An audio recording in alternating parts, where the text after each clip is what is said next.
Alright, in this video we're going to replace a strut on a Volvo XC90. This is a 2009. This should be good for 2004 to 2012. You can disregard that piece of wood, the sway bar linkage down there at the bottom. I was having trouble with it, so anyway, that's what that's for. But that won't bother our demonstration of a removal and install of these struts. So here's the new strut, and it's marked front left. So also I installed the right side. Anyway, the OEM and aftermarkets come with this bracket installed, which makes them sort of universal in that that is where the sway bar linkage is attached. But that's really on the strut.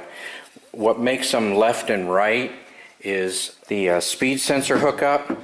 So this one is universal in that there's a tab on both sides. The OEM version does not have that. As you can see, there's actually nothing there. So what they do is they install this little plastic piece on one side or the other to make them left and right. So if you buy OEM, or if you overhaul them yourself, or you just go in and buy one without paying attention, you may have to transfer this piece from your original onto your new one. And the way you do that is you drive these little plastic pins out, and as you can see, I damaged them a little bit as I was driving them out, so I was glad that I have a universal one here. And these are usually sold as ready to install. That's kind of what that means for this particular case. So that's pretty straightforward. There's two large bolts on the wheel carrier. There is the speed sensor wiring clip. There is the sway bar linkage hookup. And then there are three screws at the top. Notice that the top plate is uniquely cut. So the long flat part goes to the outside on both sides. So if you're doing the passenger side, this goes outboard, and if you're doing the driver's side, this goes outboard. Also ready to install also means it comes with new hardware, which I'm going to use actually because these are locking nuts. They just won't screw freely all the way down. So hopefully this will give me a better ride. So the way I like to proceed is I like to take all of the nuts loose. I'll remove these two, and this one is the most convenient. It's closest to me. I'll leave that one threaded on, maybe 3 or 4 threads, so that the top of the nut is on the top of the stud. And then I'll unbolt everything off the bottom, and then that way I can do a grasp and remove the nut and take it out that way so it doesn't fall and hurt anything. This is 13 millimeter. The new replacements are also 13 millimeter. The socket that you use, or this tool that you use, not that. Alright, I just have my one nut screwed down until it meets some resistance so I can take it off with my hand. Now we'll disconnect everything out of the bottom. Alright, first thing is the speed sensor. I'm going to take that out, and there is an 8 millimeter bolt that holds the sensor onto the wheel carrier, and I'll show you a neat little trick. You can take a paper towel here and put it on the end of your socket, and watch this. Actually, I'm going to lay it on top of this bolt here.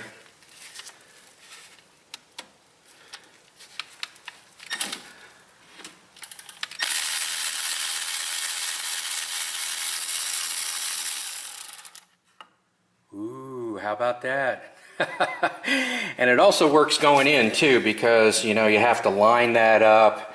It's a pain in the butt. You can't get your fingers in there, otherwise you'd have to use a magnet or a clip, or I don't know, somehow just drop it in place to get it started. And all right, now we take this out. If you have trouble, you don't have it lubed up like I do, you can always take your brakes off and push up through the bottom. You want to be careful. You don't really want to pull on it. You can really ruin it, and then your system just goes absolutely bonkers when it can't read the speed on one of the wheels. Anti-lock brakes go bad, transmissions doesn't shift correctly. The traction control goes nuts. I mean, this thing is tied into a whole bunch of different things. Two big things is tie rod and brakes. They do not have to be disconnected. And the lower ball joint, you can leave that on too. We're going to remove these two bolts here, one here, and we should be able to pull this back, and that'll give us enough clearance to remove the strut. So let's see if that works. When using an impact wrench, I recommend impacting the nut and not the bolt, because you're less likely to break the bolt.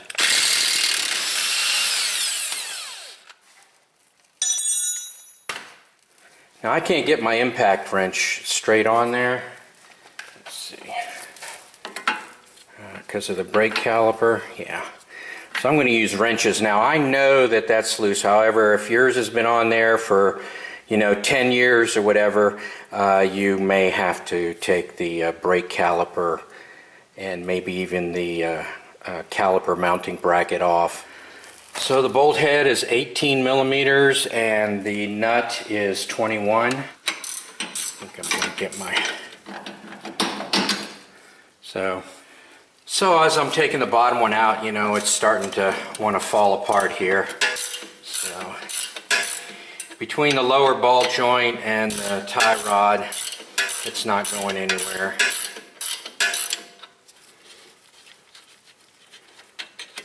Now you can see the bolts have like a bullet nose on there. It's not a full thread, so it can take some light tapping to drive them out, but I wouldn't depend on that too much.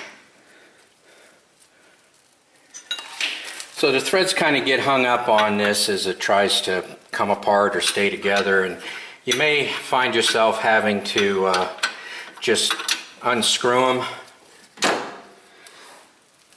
Alright, and you saw it drop a little bit. That's because of the clearance between the nut and the stud up at the top, and it should just spread apart like this. Now the only thing, I'll take the top bolt off and the strut just should come right out. Alright, let's see if this is nice and easy or not.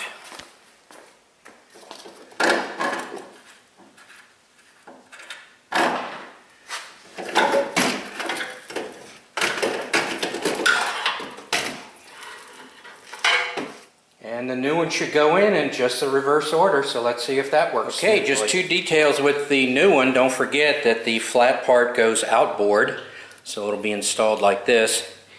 And don't forget to transfer your piece if you do not have ears for your speed sensor cable. One other tip, I like to shield the CV boot. Just in case there's contact, I don't want to deal with a split boot. Alright, I wanted to get the camera up there and show you that the flat part of the top of the strut goes to the outboard side. Sometimes these come with protective sleeves. You want to remove those else it won't go through the strut tower. Alright, it's not so heavy that one person can't do it.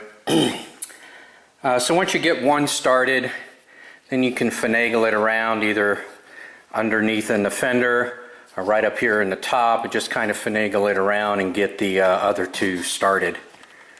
I like to tighten the top of the strut to the tower because the reason for that is the wheel carrier is cut out to fit in there, and so you want the strut to be as high as you can. Here, let me show you.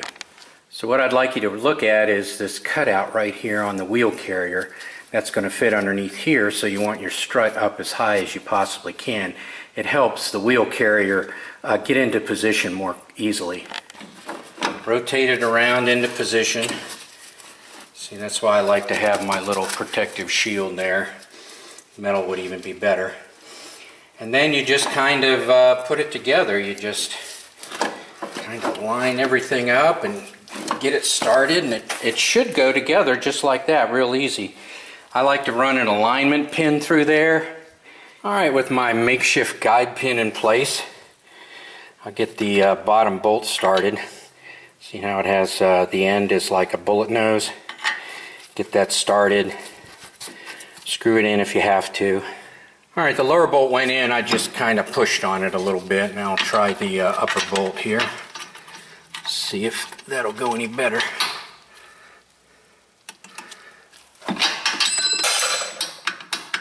Yeah.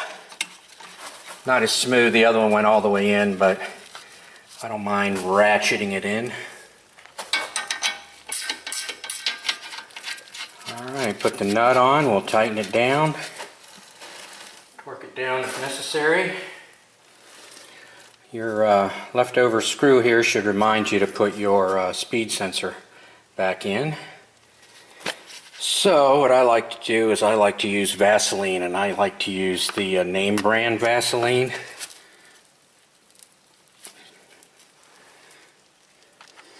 Don't forget the tissue trick for the install to hold your bolt on so that you can get it down in that groove and get it started without any issues.